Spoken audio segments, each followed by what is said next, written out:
Once your grout is nice and dry and clean, there is something I like to recommend that you do to keep it clean longer and so you don't have to do a deep clean as often. And that is to seal the grout.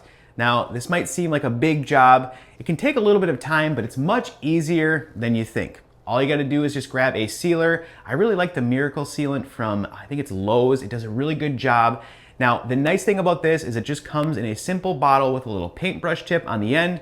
And all you have to do is just run all the lines with a nice bead of the sealant there, just paint it on, and pretty much start from one side and work your way all around the shower, making sure you're covering every single square inch of the grout, which again, can take a little time, but it's pretty easy.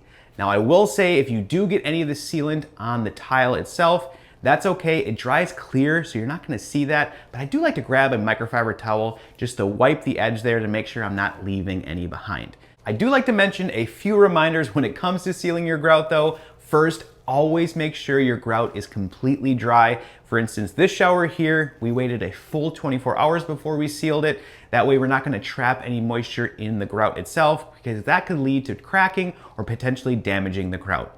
The second thing, again, make sure your grout is completely clean because if you leave any dirt on the grout and you seal it inside, it's gonna make it that much harder to clean it in the future. And really the third is go slow and just make sure you leave a nice good bead on there. Grout is like a sponge, so it's gonna suck it up, but you wanna make sure you put enough sealer down, that way it's not gonna get dirty and it's doing its job.